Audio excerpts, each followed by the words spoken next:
Udara Jakarta malam itu terasa lebih lengang dari biasanya. Langit cerah tanpa bintang, dan hanya deru kendaraan sesekali memecah sunyi jalanan. Acil, pemuda berusia akhir 20-an, memeriksa sekali lagi tas ranselnya yang sudah dipasang di bagian belakang motor. Di sebilannya, Sakir, sahabatnya sejak SMA, sedang menyusun botol air minum dan jas hujan di bagasi kecil motornya. "Yakin berangkat sekarang, Sil?" tanya Sakir sambil mengenakan helm.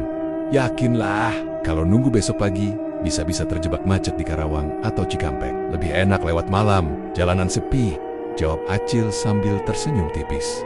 Sakir mengangguk. Dia tahu Acil orangnya perhitungan, apalagi dalam urusan perjalanan jauh seperti mudik ini. Mereka memang sudah merencanakan perjalanan ini seminggu sebelumnya. Tuan mereka kampung halaman di daerah Blora, Jawa Tengah. Perjalanan akan memakan waktu sekitar 10 jam. Dengan perkiraan tiba pagi menjelang siang, motor mulai melaju pelan keluar dari gang kontrakan mereka di daerah Cengkareng, lalu masuk ke jalan arteri utama menuju arah timur. Malam semakin larut, dan suasana kota mulai berganti menjadi kawasan industri dan perkampungan. Di beberapa titik, lampu jalan redup, menyisakan sorotan lampu kendaraan sebagai satu-satunya penerang.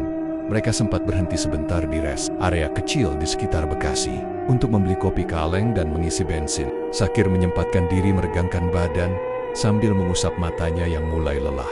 "Baru 2 jam, tapi pantat rasanya udah kebas," keluhnya. Acil hanya tertawa kecil. "Makanya jangan makan mulu, biar pantat nggak makin lebar." Mereka kembali melaju, masuk ke jalur yang lebih sepi. Lampu-lampu kota mulai tertinggal di belakang. Begitu memasuki daerah Subang menuju kawasan perbukitan, suasana banner-banner berubah. Jalanan mulai menanjak, dikelilingi hutan pinus dan lembah yang sunyi. Angin malam membawa hawa dingin menusuk kulit. Meskipun mereka sudah memakai jaket tebal, disinilah suasana menjadi ganjil. Jam menunjukkan jam 1:30 dini hari. Jalanan benar-benar sepi. Tidak ada kendaraan lain selama hampir 30 menit terakhir. Hanya suara mesin motor dan desir angin yang menemani. "Kok makin kesini makin serem ya?" gumam Sakir lewat interkom kecil di helm mereka yang tersambung Bluetooth. Namanya juga daerah pegunungan, dingin, sepi dan gelap. "Udah biasa," jawab Acil, berusaha terdengar tenang, meski dadanya mulai terasa tak enak. Tiba-tiba, dari balik pepohonan yang rapat, terdengar suara gemuruh. Seketika, angin berputar kencang, dan hujan turun tanpa peringatan. Deras, sangat deras. Acil segera meminggirkan motor ke pinggiran jalan yang agak teduh di bawah pohon besar. Sakir mengikuti, buru-buru membuka bagasi dan meraih 2 jas hujan plastik tipis. "Ya ampun, ini hujan apa siraman?" teriak Sakir sambil mengenakan jas hujan yang terlalu sempit. Mereka mencoba bertahan beberapa menit di pinggir jalan. Namun hujan tak juga mereda, malah semakin deras, dan petir sesekali menyambar di kejauhan, menerangi siluet hutan dan bukit-bukit. "Gelap, kalau begini terus, kita bisa basah kuyup atau jatuh. Jalanan licin," kata Acil sambil menatap jalan yang mulai banjir kecil. Sakir mengangguk, matanya menyapu sekitar, lalu menunjuk ke arah kanan jalan, sedikit menurun. "Sil, itu kayak bangunan ya, ada lampunya nyala kecil tuh." Acil memicingkan mata. Di kejauhan, sekitar 200 meter dari jalan utama, terlihat sebuah bangunan tua berarsitektur Belanda atap tinggi, dinding kayu, dan beranda depan. Lampu gantung kuning pucat bergoyang tertiup angin, seolah menyambut mereka. Tanpa pikir panjang, mereka menuntun motor melewati jalan tanah sempit yang licin menuju bangunan itu. Semak-semak liar tumbuh di sepanjang sisi jalan, dan udara terasa makin dingin saat mereka mendekat. Sampai di depan bangunan, Sakir membaca papan kecil yang tergantung setengah miring di atas pintu. "Losmen Taman Tirta." Namanya kayak tempat wisata zaman dulu, gumam Acil. Dia mengetuk pintu kayu 3 kali. Tak ada sahutan. Mereka menunggu sejenak, lalu mengetuk lagi. Kali ini, pintu perlahan terbuka, mengeluarkan suara berderit yang nyaring. Seorang pria tua dengan rambut putih tipis dan tubuh kurus muncul dari balik pintu. Wajahnya datar, tanpa ekspresi. Bajunya seperti pakaian dinas lama lengkap dingin, kancing perak dan lencana kecil di dada. "Mau numpang nginap, Pak? Hujan deras sekali. Kami dari Jakarta. Mau ke Jawa Tengah," ucap Acil sopan. Pria itu tidak langsung menjawab, hanya memandangi mereka lama. Lalu, tanpa sepatah kata pun, dia memutar badan dan berjalan masuk ke dalam, seolah memberi isyarat untuk mengikuti Acil dan Sakir saling pandang. Ragu, tapi tak punya pilihan, mereka masuk, dan pintu tertutup pelan di belakang mereka, tenggelam, bersama deru hujan yang makin ganas di luar.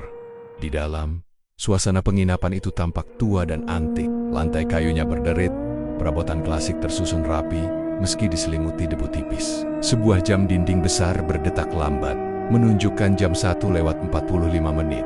Ini tempat, kayaknya nggak ada orang lain, Sil, bisik Shakir. Acil hanya mengangguk. Keringat dingin mulai membasahi lehernya. Meski udara begitu dingin, tanpa sadar, mereka sudah melangkah masuk ke dalam dunia yang akan mengubah perjalanan mudik mereka selamanya.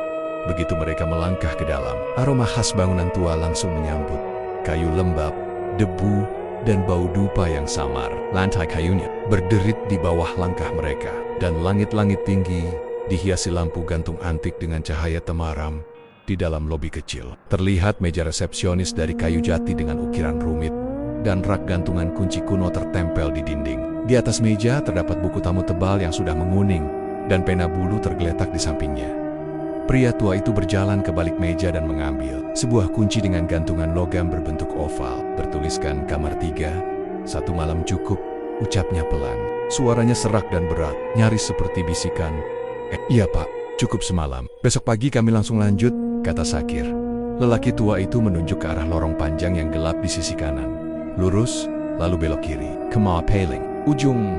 Terima kasih pak, ucap Acil, mencoba menampilkan senyum sopan. Tanpa membalas, pria tua itu duduk kembali di balik meja. Pandangannya lurus ke depan, seolah kembali menjadi patung hidup. Mereka berjalan menyusuri lorong. Cahaya lampu dinding yang redup hanya mampu menerangi sebagian kecil jalan.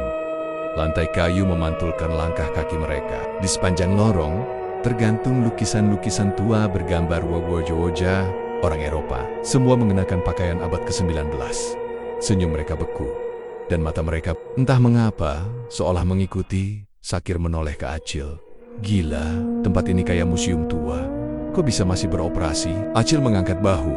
Yang penting, ada tempat tidur dan atap. Gue udah nggak tahan dingin. Sesampainya di kamar, mereka membuka pintu yang sudah berkarat. Di dalam, sebuah tempat tidur kayu besar dengan kelambu putih berdiri di tengah ruangan. Dindingnya dihiasi wallpaper bangga-bunga yang sudah pudar warnanya. Meja kecil di sudut ruangan menampung kendi air tanah liat dan cermin tua dengan bingkai perunggu. Shakir menjatuhkan diri ke kasur. Lumayan juga. Empuk, katanya dengan nada terkit. Acil membuka jaket dan meletakkan tasnya di lantai. Lumayan serem juga, tapi daripada tidur di hutan. Setelah berganti pakaian kering, mereka duduk sejenak di ranjang. Hujan di luar masih menggila. Petir menyambar sesekali, menerangi jendela kamar yang ditutup tirai tebal. Acil melirik jam. Tangan, pukul 02,3. Tidur yuk, besok harus bangun pagi. Shakir mengangguk. Ia mengambil selimut, mematikan lampu gantung dan merebahkan diri. Hanya suara hujan dan detakan jam tua yang terdengar samar di lorong. Sebelum tidur, Acil membuka ponselnya untuk terakhir kali. Tidak ada notifikasi, tidak ada sinyal. Ia mencoba membuka Google Maps layar, hanya menampilkan loading terus-menerus. Anehnya, baterai ponselnya masih penuh, padahal biasanya cepat berkurang di suhu dingin. Ia menatap lenggit-lenggit sebentar, lalu memejamkan mata. 1 malam saja, pikirnya. Hanya 1 malam, tanpa mereka tahu. Malam itu bukan malam biasa, dan penginapan itu bukan sekadar tempat berteduh dari hujan. Kamar yang ditempati Acil dan Shakir itu benar-benar sunyi. Nyaris tanpa suara selain rintik hujan yang masih menghantam genteng dan jendela dengan irama monoton. Lampu gantung kecil di lenggit-lenggit menyala temaram, melemparkan bayangan-bayangan panjang dari tiang kelambu dan perabot tua ke dinding berlapis wallpaper lusuh. Udara dingin merayap pelen-pelen ke sela-sela selimut, menembus kulit hingga menggigit tulang. Shakir memeluk lutut di atas ranjang, matanya memandang kosong ke arah langit-langit. Ia belum bisa tidur. Sejak masuk ke kamar ini, perasaannya tak enak. Ada yang ganjil, tapi tak bisa ia jelaskan. Mungkin karena tempat ini terlalu sunyi, atau karena lukisan tua di lorong tadi yang seolah menatapnya. Kau nggak tidur, Kir? Tanya Acil pelan dari balik selimut di sisi ranjang lain. Belum, merinding aja dari tadi. Serasa ada yang ngawasin, gumam Shakir sambil menggosok lengan Acil Mendesa. Mungkin sugesti aja. Ini cuma penginapan tua, kebetulan bentuknya antik. Lagian kita capek, otak jadi sensitif. Shakir hanya mengangguk pelan, tapi matanya tak lepas dari sudut kamar tempat berdirinya lemari tua dengan cermin oval yang sebagian custom. Sekilas tadi, dia merasa seperti melihat bayangan seseorang di cermin itu, padahal dia yakin hanya mereka berdua di kamar ini. Tak lama setelah percakapan singkat itu, Acil akhirnya tertidur lebih dulu. Napasnya mulai teratur. Sakir masih terjaga, duduk bersandar pada dinding sambil menarik napas panjang. Perlahan, rasa kantuk mulai menuntunnya, walau gelisah masih mengendap di dadanya. Namun baru saja matanya menutup, suara aneh itu terdengar. Bukan suara hujan, bukan suara angin, tapi alunan gamelan, halus, samar, datang entah dari mana. Irama pelan dan berulang, seperti lantunan lagu lama yang diputar dari kejauhan. Nada-nada itu mengalun melirih, seolah membawa suasana upacara atau pertunjukan wayang di masa silam. Sakir langsung membuka matanya lebar-lebar. Ia menoleh ke arah Acil yang masih terlelap, tampaknya tidak mendengar apapun. Perlahan ia bangkit, berdiri, dan menempelkan telinganya ke dinding kamar. Suara gamelan terdengar lebih jelas di sana, seperti berasal dari balik dinding. Ia melangkah pelan menuju pintu dan mengintip keluar lorong. Lorong masih gelap, hanya diterangi lampu minyak kecil yang tergantung di dinding. Namun saat ia memandang ke kiri, ke arah ruang tengah, sesaat ia merasa melihat bayangan sosok wanita berjalan perlahan di ujung lorong. Gaun putih berkibar, langkahnya pelan lalu hilang di balik bayangan. Sakir buru-buru menutup pintu. Dadanya berdetak kencang. Ia tidak berani membangunkan Acil, takut membuat mereka panik berlebihan. Ia kembali ke tempat tidur, menarik selimut sampai ke leher. Tapi begitu matanya terpejam, mimpi itu datang. Dalam mimpinya, ia berada di lorong losmen yang sama, namun suasananya berbeda. Lampu-lampu terang benderang, dan dinding-dindingnya bersih seperti baru direnovasi. Ia melihat banyak orang berlalu lalang, dengan pakaian khas zaman kolonial, wanita berkebaya, pria dengan setelan jas lengkap. Mereka tidak memperhatikannya, seolah ia tak terlihat. Tiba-tiba seseorang menyentuh bahunya. Sakir menoleh. Seorang pria Belanda tinggi, mengenakan jas putih dan topi lebar, menatapnya dengan mata tajam. "Jangan lama-lama di sini, anak muda. Tempat ini menahan mereka." Yang lupa waktu, Sakir hendak bertanya maksudnya, namun mulutnya tak bisa bersuara. Dunia di sekitarnya mulai kabur, cahaya menyilaukan, dan suara gamelan kembali terdengar, kini lebih keras. Ia tersentak bangun dengan napas memburu. "Kir," suara Acil terdengar dari sebelah. Ia duduk sambil mengucek mata. "Mimpi buruk?" tanya Acil, melihat wajah Sakir yang penuh keringat dingin. Sakir mengangguk pelan, belum bisa bicara. Ia meminum air dari kendi di atas meja, meski rasanya agak aneh, seperti berbau tanah. Acil memandang ke arah jendela. Lu dengar suara gamelan gak tadi?" Sakir langsung menoleh. "Dengar, lu juga?" Acil mengangguk pelan. "Awalnya kukira cuma mimpi, tapi suaranya nyata, nggak masuk akal di tempat kayak gini." Mereka berdua terdiam, namun belum sempat mereka mengolah apa yang sebenarnya terjadi. Suara langkah kaki terdengar di lorong luar, pelan, berat, seperti langkah orang tua memakai sepatu kulit. Kemudian suara pintu berderit pelan, diikuti sunyi. Mereka saling pandang. Acil bangkit dan berjalan ke pintu kamar, menempelkan telinga. Tak terdengar apa-apa lagi. Ia membuka pintu sedikit. Lorong sepi, tak ada orang, tak ada suara, tapi hawa dingin menusuk lebih tajam daripada sebelumnya. "Pak Mantri mungkin ronda," ucapnya, mencoba menenangkan diri. Sakir menggeleng. "Gak tahu kenapa, gue ngerasa kayak kita lagi di tempat yang bukan dunia kita." Acil mata. Ia tidak ingin mempercayai hal-hal gaib, tapi semua yang terjadi malam itu bau dupa, suara gamelan, bayangan perempuan, mimpi tentang pria Belanda terasa terlalu nyata untuk disebut kebetulan. Akhirnya mereka duduk bersandar di tempat tidur, berjaga-jaga. Hujan masih mengguyur luar sana, seperti tak akan berhenti. Waktu berjalan lambat, dan malam seperti enggan berganti. Malam itu menjadi malam yang panjang, dan untuk pertama kalinya dalam hidup mereka, Acil dan Sakir merasa benar-benar sendirian di dunia yang terasa salah. Pagi datang tanpa warna. Saat Acil membuka mata, ia langsung menyadari sesuatu yang ganjil. Kamar masih redup, seperti malam belum sepenuhnya berlalu. Tirai jendela tampak basah, dan suara hujan masih terdengar deras, menghantam atap dan dedaunan di luar. Ia mengucek mata, mencoba meluruskan rasa kantuk yang melekat. Namun tubuhnya terasa berat dan lemas, seperti belum tidur sama sekali. Di sampingnya, Sakir masih terlelap. Wajahnya pucat dan nafasnya berat. Acil meraih jam tangannya yang tergeletak. Di atas meja kecil di samping ranjang, jarum pendek menunjuk angka 2, dan jarum panjang di angka 10. Pukul 02,5. Acil mengerutkan alis.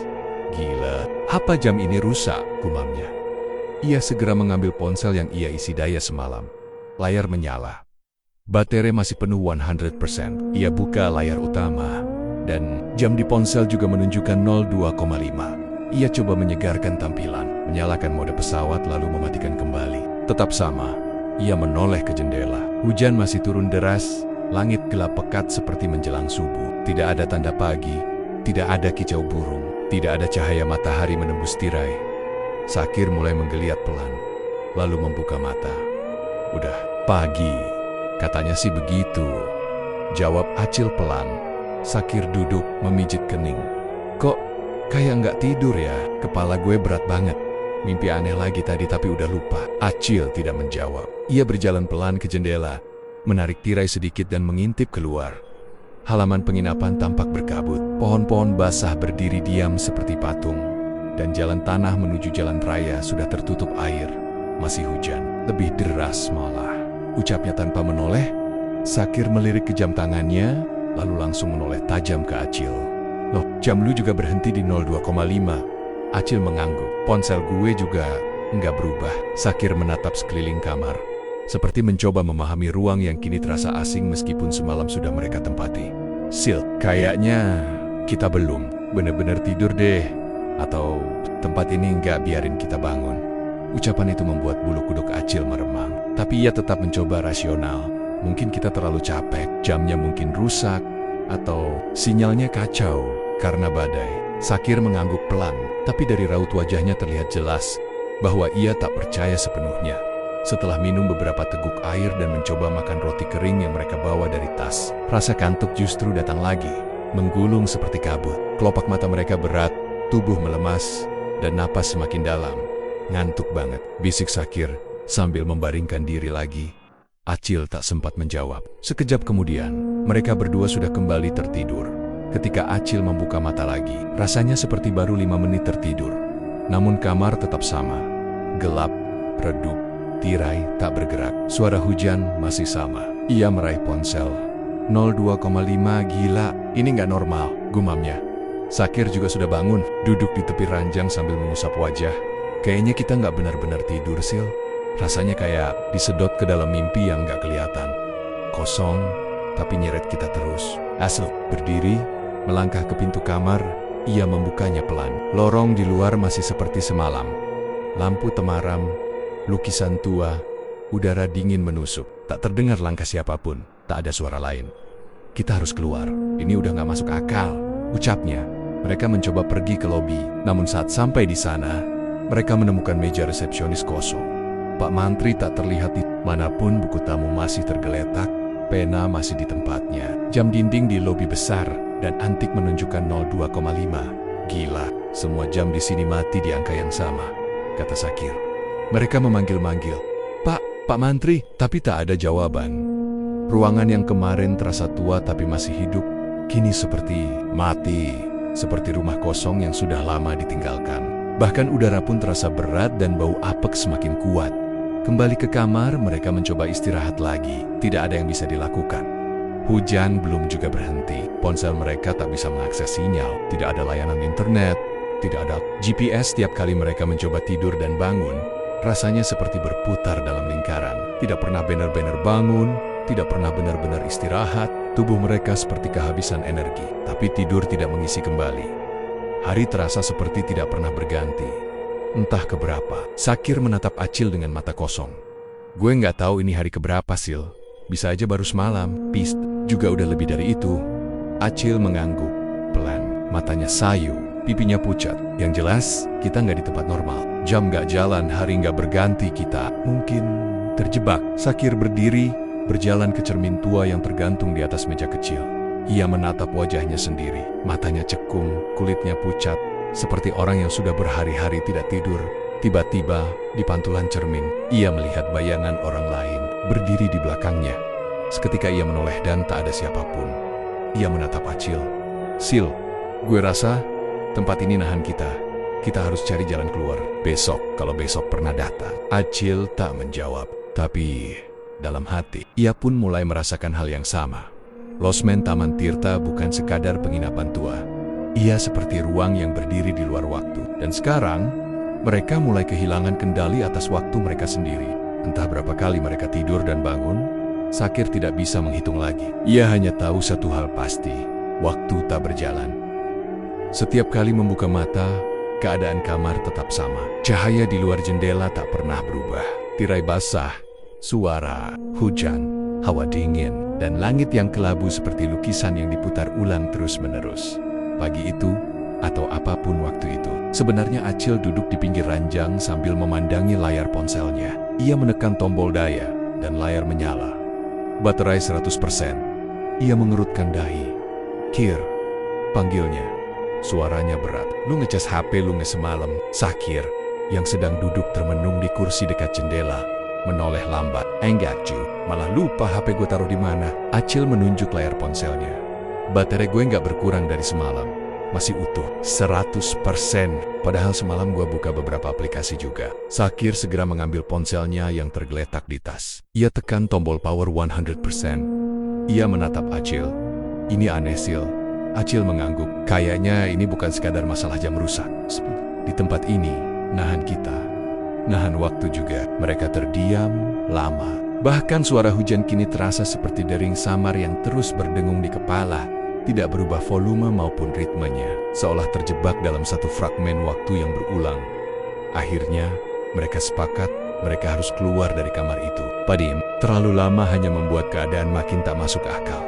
Acil membuka pintu perlahan. Lorong itu masih sama seperti sebelumnya. Gelap, lembab, dan dingin. Lampu dinding kecil masih berkedip samar, dan lukisan-lukisan tua itu masih menggantung diam seperti hantu masa lalu. Langkah mereka berat, tapi pasti. Mereka berjalan menyusuri lorong, kali ini tidak hanya menuju lobi, tapi ingin mengecek semua ruangan. Mereka mengetuk beberapa pintu di sepanjang lorong. Tak ada sahutan, tak ada suara dari dalam. Acil memberanikan diri membuka salah satu pintu yang tidak terkunci. Di dalam, hanya ranjang kosong, lemari tua, dan perabot yang tertutup debu tipis. Udara di dalam kamar itu lebih dingin dari yang lain. Dan entah kenapa, baunya seperti ruangan yang sudah lama tidak dihuni. "Gua rasa, nggak ada tamu lain selain kita," gumam Sakir. Sepertinya begitu. Mereka melanjutkan ke ruang lobi. Meja resepsionis yang semalam dijaga Pak Mantri, kini kosong. Tidak ada jejak pria tua itu. Tidak ada suara langkahnya, tidak ada bunyi dari dapur atau ruang belakang. Seolah penjaga itu tidak pernah ada. Di atas meja, buku tamu tua masih tergeletak. Acil membukanya perlahan. Halaman-halaman awal dipenuhi tulisan tangan rapi dengan tinta hitam, mencantumkan nama-nama tamu dan tanggal menjenat. Tapi makin ke belakang, halaman-halamannya mulai kosong. Di halaman terakhir yang tertulis, Acil membaca sebuah entry, Mulyono dan Ratmi, 14 Maret tahun 1987, kamar kedua, hujan deras, lelah, akan lanjut besok. Tak ada entry setelahnya. Acil menelan. "Ludah, ini buku tamu terakhir kali ditulis, hampir 4 dekade lalu." Sakir menatap halaman itu lama, tapi tempat ini kayak baru ditinggali semalam. Nggak masuk akal. Acil menoleh ke dinding belakang meja, tempat tergantung kalender besar bergambar gunung. Ia melangkah mendekat dan memperhatikan tanggal yang ditandai Rabu, 3 Mei tahun 2023. Ia menoleh ke Sakir. "Sekarang kan udah tanggal 6, ya 6 atau 7, jawab Sakir. Bingung, tapi kalau kalender ini masih nunjuk tanggal 3. Acil menatap kalender dan menggertakkan giginya. Berarti, sejak kita datang, waktu di sini nggak jalan. Hari pun nggak berganti. Keduanya terdiam. Kesadaran mulai menyatu. Tempat ini bukan hanya sunyi. Tempat ini terperangkap, terjebak dalam semacam keabadian yang menelan waktu dan menyesatkan kesadaran. Mereka melangkah ke ruang makan kecil di sisi lobi. Meja-meja kayu, berderet, bersih namun tak tersentuh. Ada teko teh di salah satu meja masih terisi, tapi airnya dingin, hambar, dan tidak berbau apapun. Tak ada makanan, tak ada suara dari dapur. Acil mencoba membuka pintu depan penginapan. Pintu itu terkunci dari dalam. Ia memutar knob, mendorong, menggedor namun tetap tidak bergeming. Sakir mulai memukul kaca jendela di samping pintu. "Halo, ada orang! Halo!" Tidak ada sahutan. Di luar sana, hanya hujan dan kabut. Tak terlihat jalan raya, tak ada kendaraan melintas, tak ada rami-rama atau tanda kehidupan. Seolah penginapan itu berdiri sendiri di tengah dunia kosong yang tak pernah bergerak. Mereka kembali ke lobi, kelelahan dan gemetar. Acil duduk di tangga kecil, kepalanya menunduk. "Kir, tempat ini kayak perangkap." Sakir mengangguk pelan. Gue rasa bukan cuma kita yang pernah kejebak di sini. Mary kembali menatap buku tamu. Lalu Acil membuka halaman paling belakang kosong. Dengan tangan gemetar, ia meraih pena bulu yang tergeletak di atas meja. Mencelupkannya ke dalam botol tinta yang masih ada di sampingnya. Lalu, dengan tulisan gemetar, ia menulis Acil dan Sakir. Kamar ketiga, terjebak, waktu tidak berjalan. Ia meletakkan pena itu pelan. Matanya berkaca-kaca. Kalau nanti ada orang lain, biar mereka tahu kita pernah ada di sini, bisiknya. Malam belum datang, tapi juga belum pergi. Dondi. Dalam losmen Taman Tirta, waktu telah kehilangan makna. Acil mengemasi barang-barangnya dengan tangan gemetar. Ia memasukkan jaket, botol minum dan charger ponsel ke dalam ransel, lalu mengencangkan tali serut. Sakir berdiri di depan pintu kamar, wajahnya tegang namun penuh tekad. Kita harus keluar. Sekarang, Sil, ucap Sakir. Apapun yang terjadi, jangan balik lagi ke sini. Acil mengangguk. Setuju, kita nggak boleh nunggu waktu benerin dirinya sendiri. Karena di sini waktu nggak pernah jalan. 1 jam terakhir telah meyakinkan mereka. Penginapan itu yang awalnya hanya tempat berteduh dari hujan telah menunjukkan dirinya sebagai perangkap yang menyesatkan. Tidak ada penjaga, tidak ada tamu lain, tidak ada sinyal, dan waktu yang berhenti. Seolah mereka bukan lagi bagian dari dunia nyata. Tanpa membuang waktu, mereka menyusuri lorong untuk terakhir kalinya. Lukisan-lukisan tua tetap tergantung diam, seperti menyaksikan kepergian mereka tanpa ekspresi. Lorong itu sunyi, tapi hawa lembabnya terasa menekan, seolah menghalangi langkah mereka dengan beban tak terlihat. Begitu tiba di lobi, Acil berhenti sejenak di meja resepsionis. Pandangannya tertuju ke buku tamu yang semalam ia tulisi. Tulisan terakhir itu masih ada. Acil dan Sakir, kamar ketiga, terjebak, waktu tidak berjalan. Ia menarik napas dalam-dalam, lalu menutup buku itu perlahan. Kalau nanti ada yang masuk ke sini, semoga mereka baca ini lebih awal dari kita, gumamnya.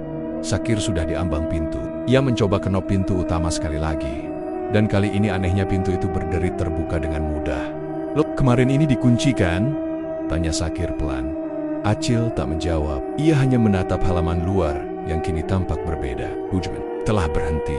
Tidak ada lagi kabut. Langit yang sebelumnya abu-abu dan kelabu kini biru pucat. Matahari samar muncul di balik awan tipis, menciptakan cahaya lembut di atas rerumputan basah dan dedaunan yang meneteskan air tanpa sepatah kata. Mereka melangkah keluar. Tanah di depan losmen yang semalam becek dan tergenang kini kering setengah basah. Udara berubah, tidak lagi dingin menusuk, melainkan sejuk seperti pagi hari di dataran tinggi. Aneh, seolah-olah dunia telah bergeser. Mereka berjalan cepat menuju tempat parkir kecil di sisi losmen, tempat 2 motor mereka diparkir sejak malam pertama. Motor itu masih ada, dalam kondisi utuh, bahkan bodinya bersih, seperti tak pernah terkena hujan deras sebelumnya. Sakir menyalakan motornya.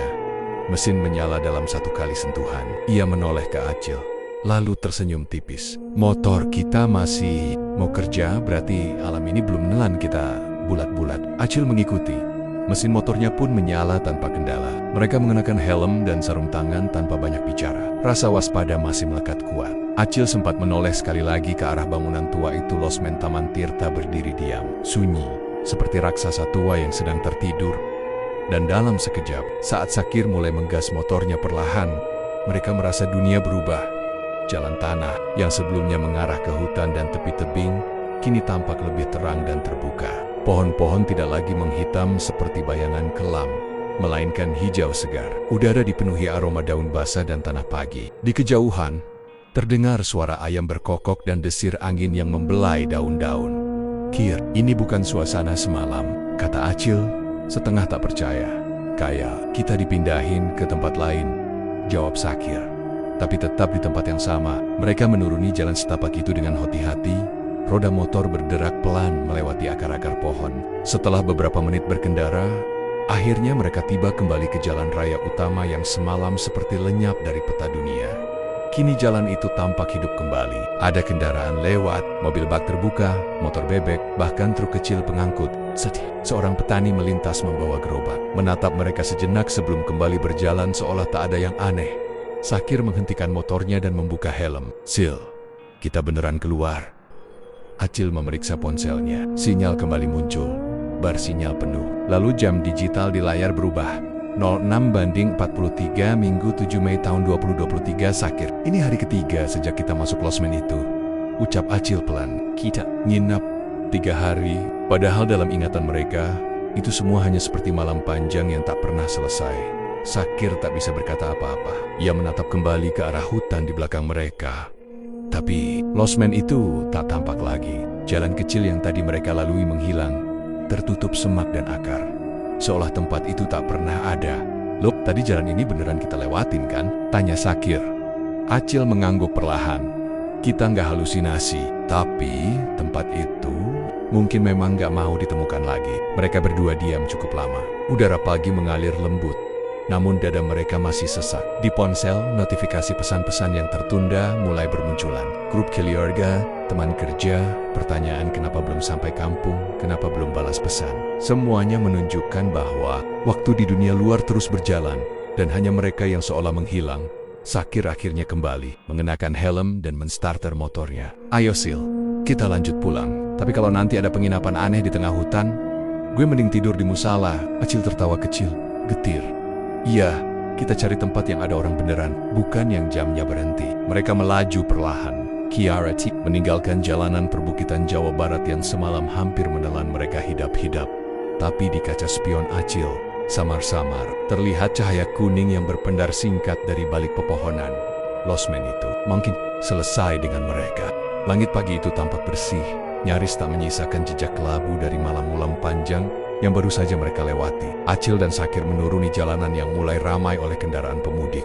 Jalanan ini terasa lebih hidup, lebih nyata. Bocen, suara klakson, obrolan pengendara, dan aroma bensin campur debu seperti jadi penegas bahwa mereka telah kembali ke dunia nyata. Namun tubuh mereka masih terasa berat, seperti membawa sisa kabut dari tempat itu. Pikiran mereka pun belum sepenuhnya jernih. Maka ketika mereka melihat warung kecil di pinggir jalan yang sederhana atap seng, kursi plastik dan meja kayu menghadap sawah, keduanya sepakat untuk berhenti.